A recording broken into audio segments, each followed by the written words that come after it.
welcome to the Franklin County Varsity Sports Report. I'm Bobby C. I want to welcome you here today. I want to let you know that we have an opportunity to do a nice Zoom with a couple of really great guys who love baseball and have had a very successful summer. We're going to talk with them about their baseball career. We're going to talk about their baseball teams, and that is plural, because they are on two different teams, and we'll chat with them about that. I want to say thank you to Lisa Albert of Albert Hearing Services, 33 Riddell Street in Greenfield, also by the Four Leaf Clover Restaurant located on routes 5 and 10 in Berniston, and by Denny's Pantry located on good old Berniston Road in Greenfield. I want to welcome my nephew, Jackson Campbell, and also Hugh Cyhowski. Thank you, Hugh. And also Hugh's little brother, our buddy Mikey's in the background too. And I just want to say, gentlemen, what a great year you guys had this year so far with baseball. Talk about a fun year that you guys have been able to have. Hugh, let's go with you first, because you were the first guy to be able to make a transition, and where Jackson ended up being involved with the same group of kids pretty much through his whole career at Greenfield Minor League Baseball. You had to make the transition to Greenfield, and how has that worked out for you? It's been great. We've had a lot of success playing with that team. They already had a pretty good team, and then once I came over to Greenfield, and how many years ago was that? 2 years ago, I think. Yeah, 2 years ago, they finally got over the hump, and we won the state championship. The second best team in the region. So, you know, the one thing I love is I love the fact that you've been able to really add to the team in many different ways. And the best part is that your attitude is fantastic, man. You have a really good attitude. You were able to make friends really fast. And the other thing is that you have a really good helper in your life, and that is your father. And, you know, and dad has been a really big part of what you've been able to achieve. And I see the hard work you put in every day, being able to work out inside your garage and doing a lot of stuff to be able to make yourself better. And what a support system you're able to have, having your dad as one of your coaches. Yeah, it's awesome to have him as my coach. He's been coaching me since I started, really. Even if it's not the head coach of the team, he's still always coaching me. So that's always good.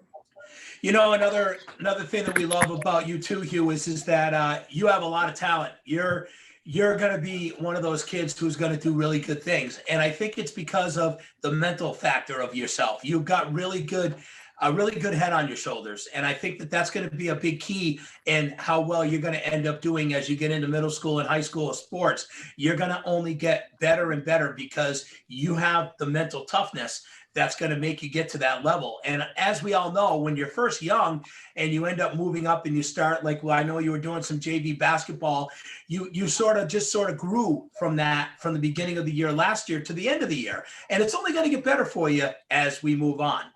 So, Jackson Campbell, you know, you've been a guy who's been a really big part of your baseball teams ever since you were little. And the one thing I always say is that you may have been one of the littlest guys on the team, but when it comes to being the support guy and getting the team going, you've always been the guy to be able to fire up your team, Jackson. And I'll tell you something, that is a huge, huge asset to every team, is to have a Jackson Campbell. Seriously, buddy. So let's talk a little bit about how it all got started for you over at GMLB. Well, the first couple of years, I was always the youngest guy on the team.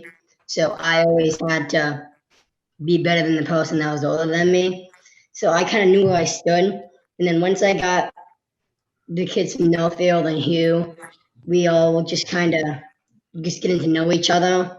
So it was like being on a new team, being with older kids, being with everyone new.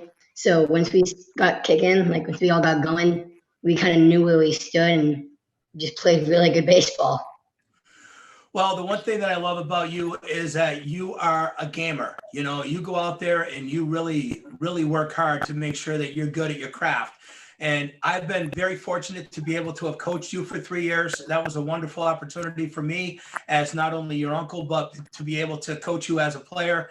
And I admit that you and I have had our little differences over the years of what we do on certain things. But when it comes down to it at the end of the day, brother, you're a very, very talented young man, and you have a lot to give. And it's already shown on what you've been able to do just in your young life on being able to give to the teams that you've been on.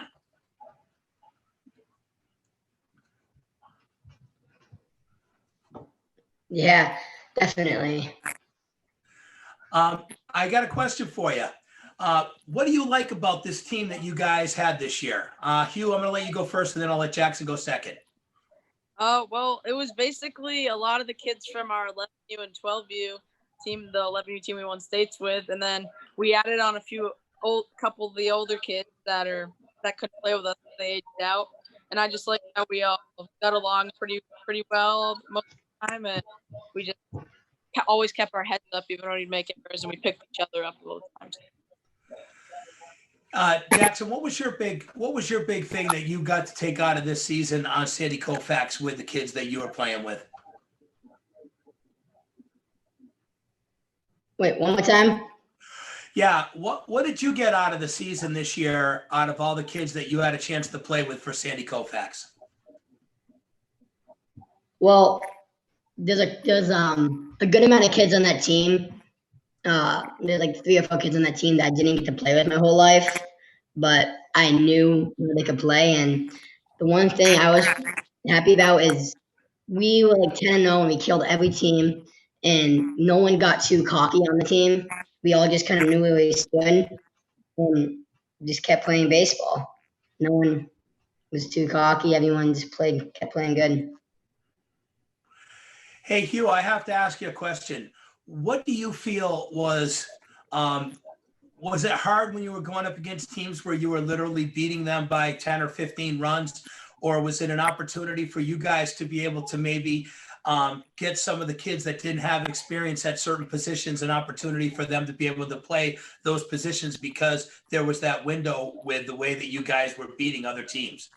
Well, I forgot to mention also before I get on to that, we had a couple of younger kids come up play with us as well that have never played on the big diamond before. So going back to your question, yeah, it was good though when you're up 10, 15 up, to let the younger kids get a chance to play stuff. But they played one in every 3 games, the younger kids. And everyone got to play more though.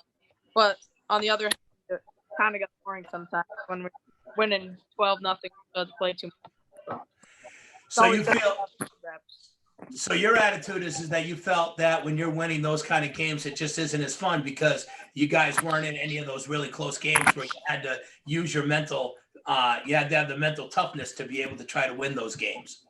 Yeah, because like the past couple of years, and even with travel ball, the games are usually pretty good games, and so it just wasn't just not as fun being like 12, 15 because you don't get as much out of it as you could. But some other kids that don't play as much, there's always a side to both sides of it. Hey, Jackson, you had an opportunity to be able to do a lot of pitching this year, and you had an opportunity to be able to come in different roles. What was the big transition for you as a guy who is this, even though people don't realize the arm that you have, which is pretty special, for a guy your size, what was the transition like going from Greenfield minor league 50-70 onto the bigger diamond where it's 90 feet? Well, the hardest part was probably hitting, to be honest, because a nice line drive to the shortstop was a double in the gap in 50-70. So you just kind of had to know where you hit it, and you can't just throw the bat out there and you get a base hit. So you really got to lock in, hit the ball hard, hit square. What was it like to be able to steal bases, Jackson, to be in that situation of a 90-foot diamond compared to the small 60-footer that you had over at GMLB or 70?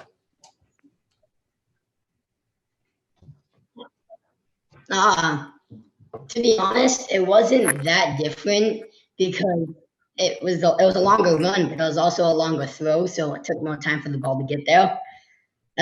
So pretty much as long as you got to get a good jump, you got the base. Unless it's a good catcher, but it was a lot more fun. Hugh, did you end up stealing a few bases this year, big guy? Yeah. I like 2 or 3, but I liked running better on the smaller diamond. Absolutely. First first couple games, I hit a couple in the gap, which I should have had doubles on last year. Maybe I would have had doubles on last year, and then I got like quarter of the way there, and they hold me up. So. Well, if it's any consolation to you, big guy, as much as I love baseball and I was a pretty decent player, I even got thrown out from right field. I hit a laser to right field, and they threw me out at first base. So just to let you know, big guy, I was thrown out a few times at first base because my wheels weren't turning quick enough with the hit that I ended up having to the right fielder, and he got me out from right field. So even though and you know how hard that is to go back to the dugout after getting thrown out from right field? That wasn't fun. I got thrown out from right field 1 or 2 times this year at least. Did you? Yeah, well. In the beginning of the season. Yeah, well, so did I. Join the club. So, but Sandy Koufax, I was taking a look at you guys on your team. You guys have a lot of kids who have played with you guys for a long time. I mean, especially you, Jackson. I was really impressed with what I saw for kids. Like, you've been playing with, for an example, Jackson, you've been playing for a lot of your career with Bryce Avery. Now, Bryce Avery pretty much has played almost all of the Little League years with you, right, Jackson?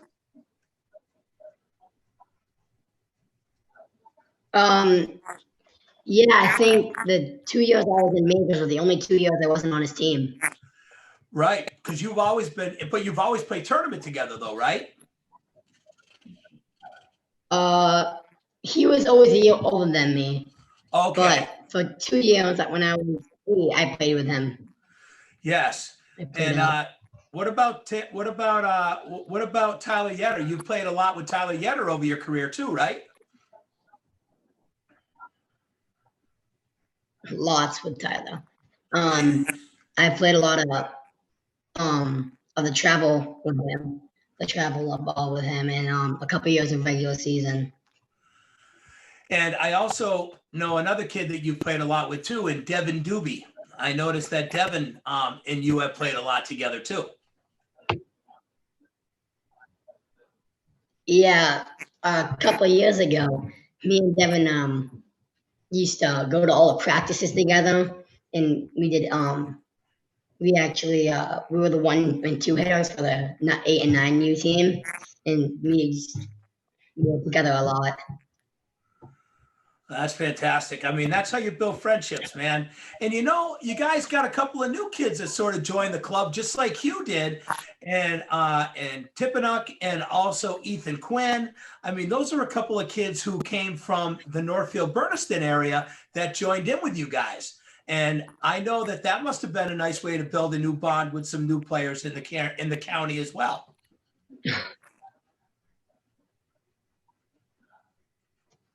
Definitely. Yeah. As soon as, we were never even contested for like 2 or 3 years. We never contested in districts. We were always like getting this, like, the strongest team, and we were just missing a couple of key factors. We needed some power hitters. We needed a good pitcher. And Ethan and BT and Braden Thor came. A whole team just came together. We had all the pieces we've been missing. And you can add in Braden Thayer in there too, because that's another kid that joined in with you guys as well from that group of kids. And really, I mean, we got them. Then you add in Hugh into the mix. So really, Greenfield minor league baseball is a true fact that it really is a Franklin County baseball league. It really is. Yeah. And also, before I came, they added in Kent from Irving. And me and him, we were together since preschool, and then up until 5th grade was our last. And then we went together to school for 7th grade. We played baseball a lot together. Well, 11U, 12U when we were really young. Then we played middle school a lot. Well, I'm taking a look at you guys, and I'm looking at all these guys on the team, and you got the Petron brothers with Jake and also his brother Jackson. And then you got another kid that's from Northfield as well. And Jacob Brook, I forgot to add in Brookie. There's a kid who's really played all the way through Greenfield minor league baseball since he was little. He didn't even go and play with the Northfield team. He stayed with GMLB the whole time. So I've coached him for a couple of years as his coach with Jackson. And then if you look at some other kids that just got a little bit ahead of both of you with age, but she ended up coming from Turner's, of course, is Jackson's cousin, and Kendra Campbell. So you really think about it, a lot of kids have all decided to come and play in Greenfield. And now what's done is you guys have all built really good friendships. And that's got to be one of the biggest keys, is that when you guys eventually become older, athletes, hopefully you guys can continue to play men's leagues together, and after you get done with college and all that other stuff. So these friendships can last a lifetime. Mm-hmm. Definitely. Hey, Jackson, I was looking at some of the stats that your dad ended up giving, and what an ERA you ended up having this year. Less than 1, huh? That's a pretty good ERA, brother. At 0.89. Wow. That's a very successful season, buddy. Yeah, I think Hugh beat me by like 0.05 or something like that. He just got me. Honestly, Hugh had 0.53. Yeah, it's crazy. Yeah. And what great numbers. You guys both had great numbers. I mean, unbelievable. So really, you guys both pitched less than 1 earned run a game. And that is impressive for Sandy Koufax, because you guys are dealing with kids that are older, and you guys were able to shut those kids down. A big part to that, though, is how good our defense has been the past couple of years. It all starts Definitely. with Coach Mike, Coach Cyhowski, my dad. They all preach defense, can't defend walks and all that stuff. That's what helped us the past couple of years. I've always said this about my brother, which is Jackson's dad, and Coach Campbell, is that he's always preached defense. Defense has always been important to him. Mental mistakes will lose you games. And unfortunately, for a lot of those other teams, they were making those mental mistakes, and that's why they were getting beat. But it seems like by looking at the numbers of what your ERAs are from the pitching staff, you guys have been able to really keep people pretty much off the board. Yeah, we had one pretty bad game against who was it?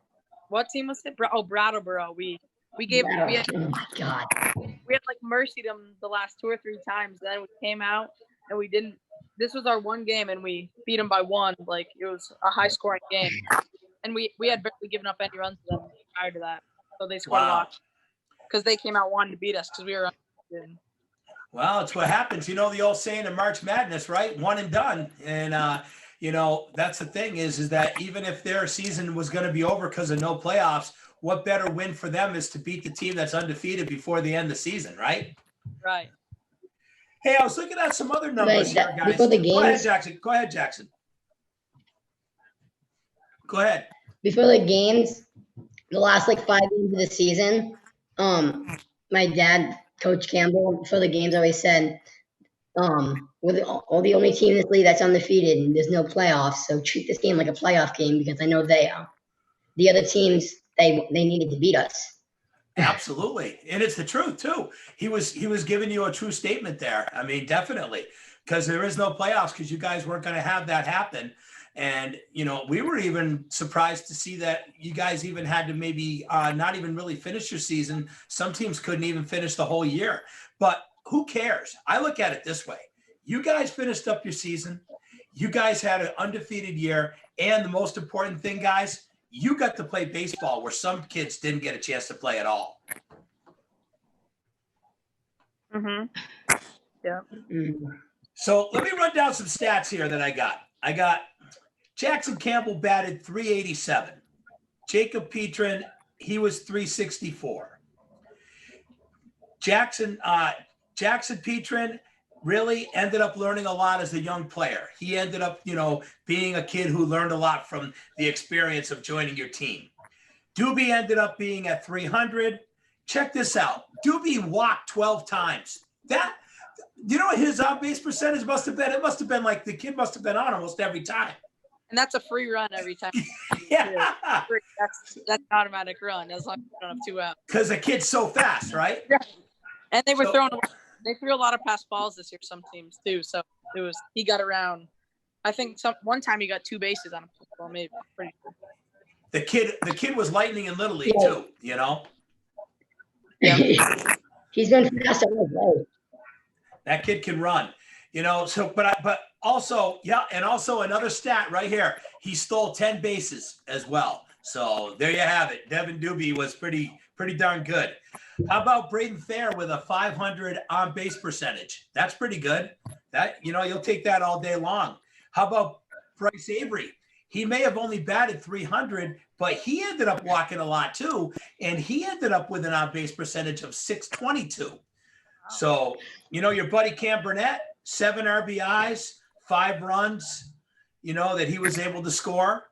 So there's your buddy right there, Hugh, that you had a chance to play a lot of ball with. Of course, you got Ethan Quinn, who ended up batting 415. He had 12 RBIs. Michael Pierce had a really good year this year. He batted 382 with 12 RBIs. Of course, Hugh, you were the man, buddy.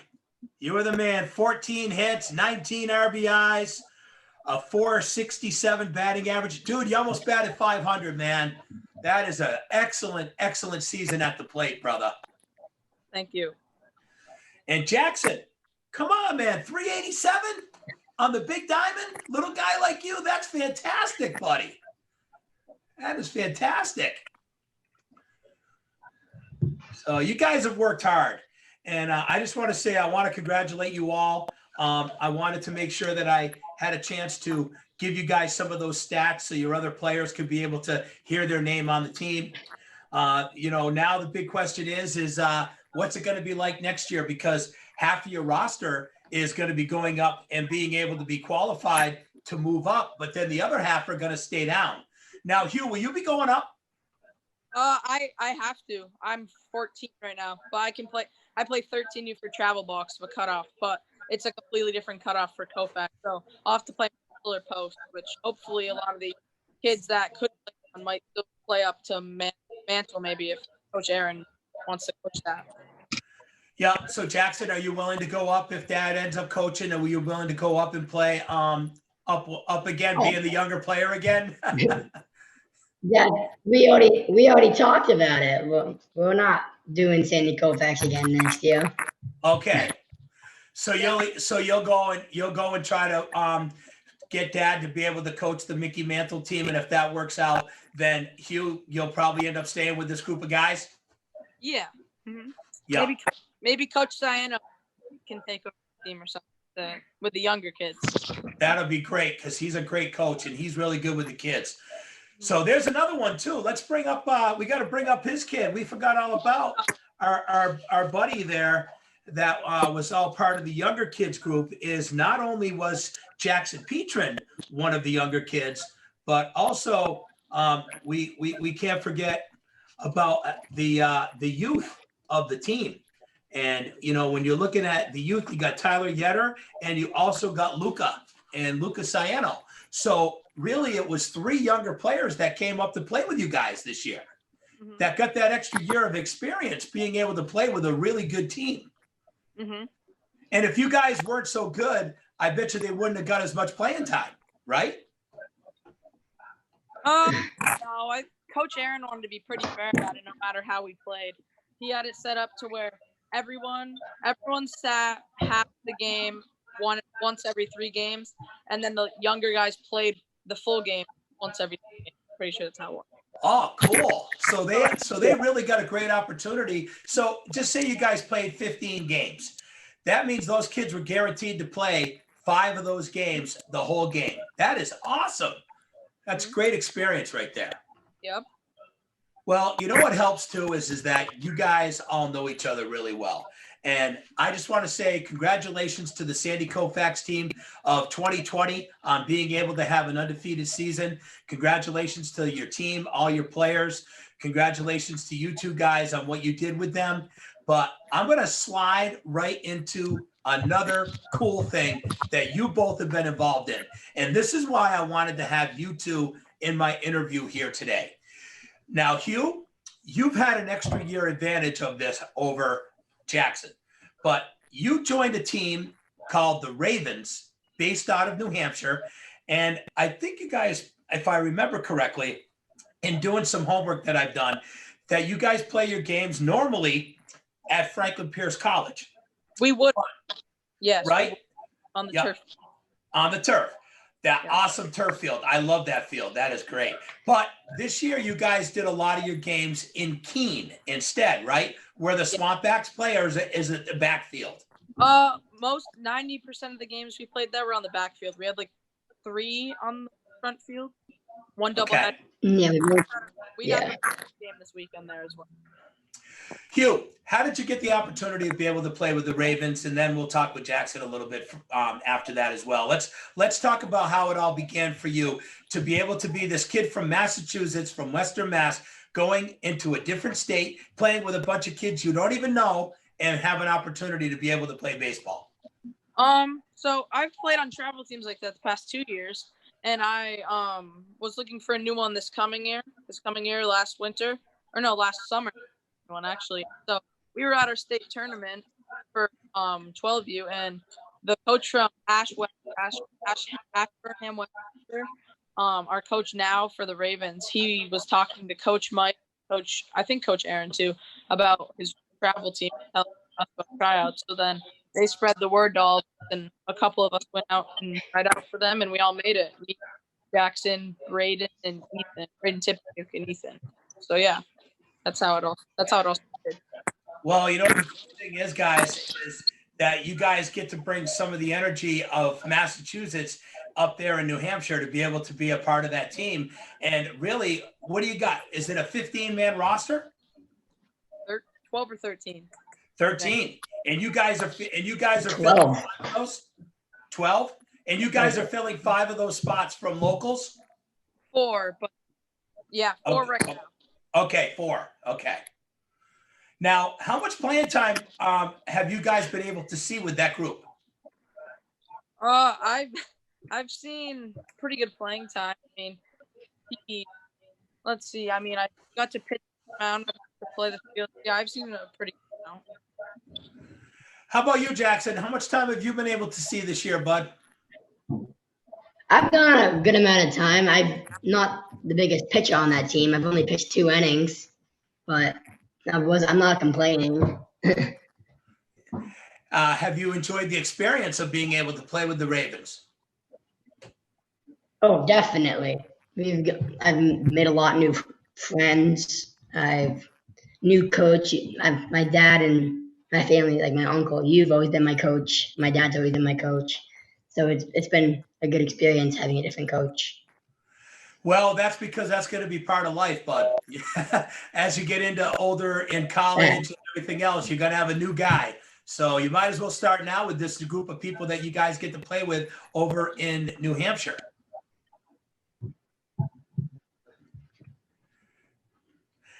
So I have a question for you, Jackson. You guys, you and Hugh, have a big opportunity to be able to play in a championship game tomorrow night in Concord, New Hampshire, as the Ravens have made it to the 13U state championship for the summer. You guys must be lit up, ready to go, man. You ain't going to sleep tonight. Hugh, go ahead. I just try to not think about it too much because I won't sleep. But it's awesome because I had so many opportunities to play in championship games, even if it's for not like a whole state, even if it's just like at a tournament, like when we do the Jimmy Fun tournament in Turner's, or we do the Green Monster tournament. We won that with Turner's, but when I was in Turner's, but I've only had one other state championship opportunity in Greenfield, so it's gonna be awesome to play in that game. Well, I'm excited for you, man. I'm really excited for you. Jackson, what is it going to be like for you tomorrow night, bud, over there in Concord, New Hampshire, being able to be with a team, a group of guys that you've been able to enjoy a summer with, to be able to go for yet another championship that you have a chance to put under your belt here, buddy? Well, this Ravens team has had a really good season. We have a lot of talent, so I'm just gonna go in it looking like it's another game because I'm pretty confident that we have a really good shot of winning. So I'm not gonna be worried about it too much. But I'll just do my part in the game and hopefully we win. I hope you guys win too. Unfortunately, I have an engagement that I have to deal with tomorrow. I was honestly thinking about taking a ride up to Concord. Are they going to be able to show that online at all? Is that an online opportunity for you guys? Because I know that a lot of your games over the summer have been able to be on the internet. Yeah, it'll be on the Game Changer app, but you have to get it. You have to get invited. That you have to be one of the on that, but okay, they don't have a live, or you could probably watch the game live, but you can't watch the actual game. You can see it. Coach puts down what's happening. Gotcha. Okay. On Game Changer, that's what the app's called. Okay, so it's on the Game Changer app. All right. So let's as we're sort of winding down our interview with you guys, I want to talk to you guys about something that's very serious right now, because you guys are athletic kids. What is your feel about high school and middle school sports? What is your take on whether fall sports should go on in our area? You go first. Well, we're just talking about fall sports or all sports in general. Let's just start with fall, because we're in the situation that we're in right now with a pandemic, with no school to start. Everybody's pretty much remote. And the fact that you guys have a lot of restrictions that were given to you guys through the state to be able to play a sport. So let's start with fall. Well, first off, with some of the fall sports like football, and I'm not so sure. I don't think field hockey either. You couldn't really social distance. Same with soccer. Soccer would be probably okay because you wear a mask. Maybe field hockey too. But football would be hard because you're always up in each other's faces. You're never get any time away, especially if you're on the line or something. So that'd be tough to do right for that. Soccer maybe okay, and then cross country. I think you'd probably be able to do that. That'd be fine. Sure. So your attitude is that you honestly feel like everyone else feels that definitely football is probably a smart move to have as a no-go for the beginning of the year. I think they could have it in the early spring, really late winter. I think they could have it then if it's all died down by then. Now, let me ask you, if you guys both decided that you guys wanted to play a game like a football, are you really feeling it to be able to go out there and play football late winter, knowing that the ground is solid hard and that you got to go out on a field like over at Vets Field and being able to play on a field like that? Or would you feel more comfortable if you guys were able to play on a turf field where you're not going to have to worry about the ground being as hard as that? It's because the turf is the turf. I mean, it's just the way it's built no matter what.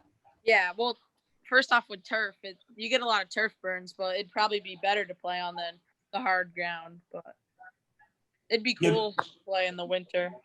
That'd be if I don't play, but if when I did, I always wanted to play when it was snowing, but I never had a chance to. Jackson, I know that you play soccer. You've been playing soccer for a lot of years as your fall sport. What's your take on being able to get on the field and play soccer this year, bud?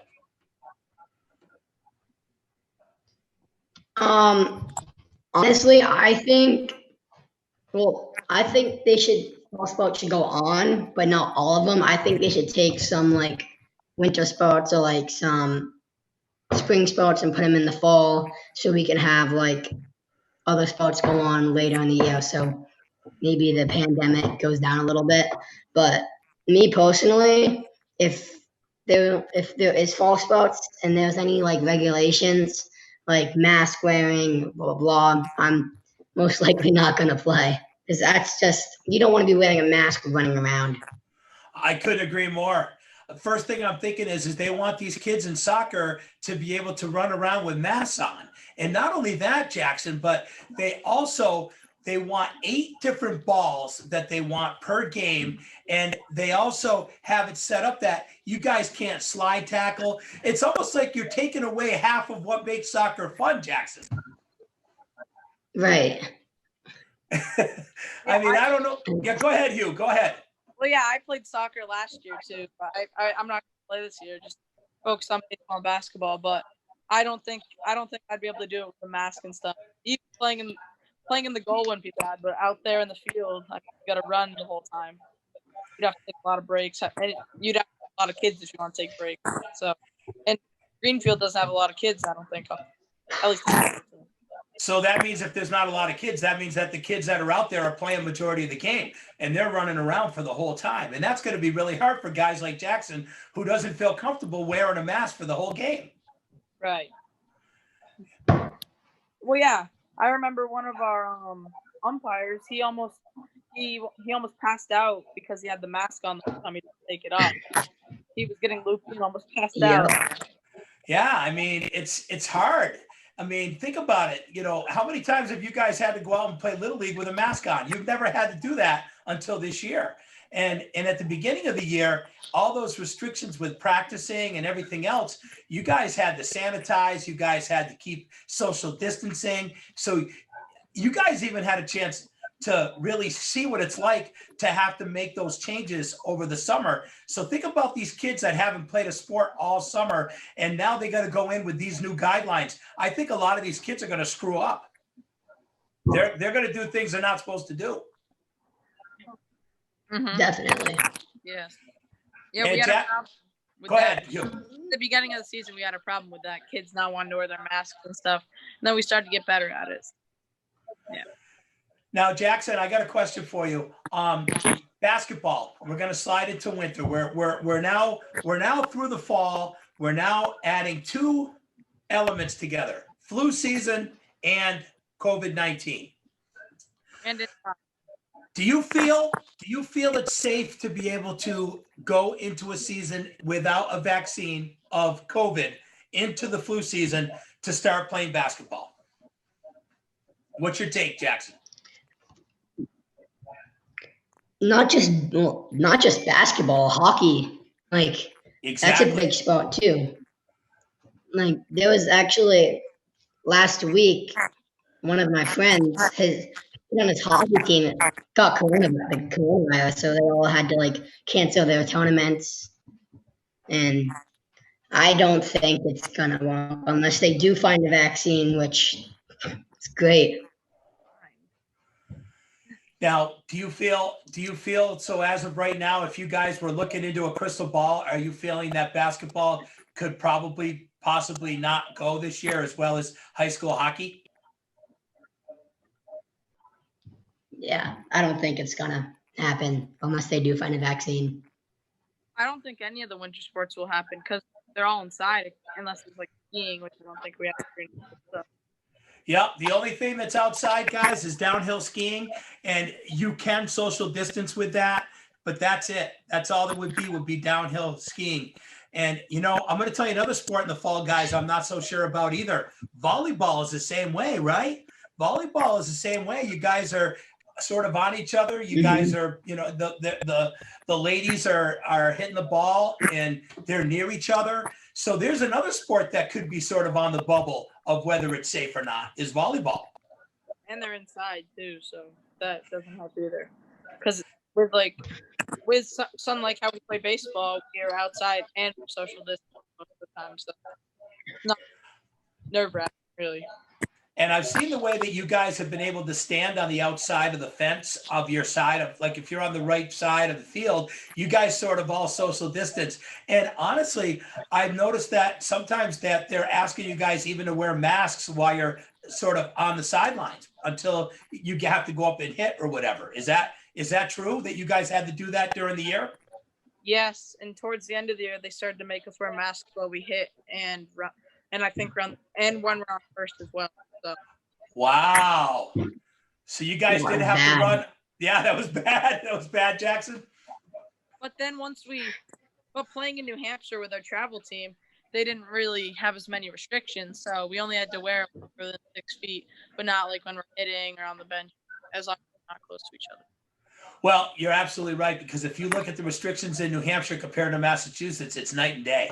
It's totally night and day. So you're getting away with a lot more up there than you are here, for sure. So, Yeah. well, guys, Definitely. I want to say thank you both for being able to be a part of this. I wish you guys the best of luck in your big championship game over in Concord, New Hampshire with the Ravens tomorrow night. I hope you guys bring home another championship. And I will mention that on our show next week. If you guys end up winning, we'll see. Hopefully you guys can give me a little summary of how it went. And also, I want to say congratulations to you and that wonderful team from Greenfield on an undefeated season for Sandy Koufax. I also want to say thank you to the coaches with Coach there, Coach Quinn, also your dad, Phil, and also Coach Aaron Campbell. It was wonderful to be able to see you guys have such a successful summer. And I'm really glad that you guys got to play a sport that I know you both love. Thank you. You're welcome, bud. Thanks. You're welcome. All right, guys. Well, listen, thank you guys so much, and good luck tomorrow, okay? Thank you. Yeah. Thank you. Thanks for having us. Bye, Mikey. I love you, Mikey. See you, buddy. All right. Well, there you have it. Two young guys, love baseball, two young guys who are really good friends, and they get a chance to go for a championship tomorrow in New Hampshire for their Ravens team, and they had a chance to play on the undefeated Sandy Koufax team that they ended up having in Greenfield throughout the summer. So for Jackson Campbell and also for Hugh Cyhowski, I'm Bobby C with another edition of the Franklin County Varsity Sports Report. We're back again next week. We have a lot to talk about. We're going to talk about the restrictions of all of the different sports that are out there for fall and whether these school departments are going to go for it and let the kids be able to play. We'll talk about that next week. So for Albert Hearing Services, Lisa Albert of Albert Hearing Services, 33 Riddell Street in Greenfield. For Mark and Linda Snow, the owners of the Four Leaf Clover Restaurant in Berniston, and also to Aaron Quintana and also the fine staff at Denny's Pantry, we want to thank them for their sponsorship of the show. For our producer, Philippe Simone, I'm Bobby C saying so long, and thank you again for tuning in to the Franklin County Varsity Sports.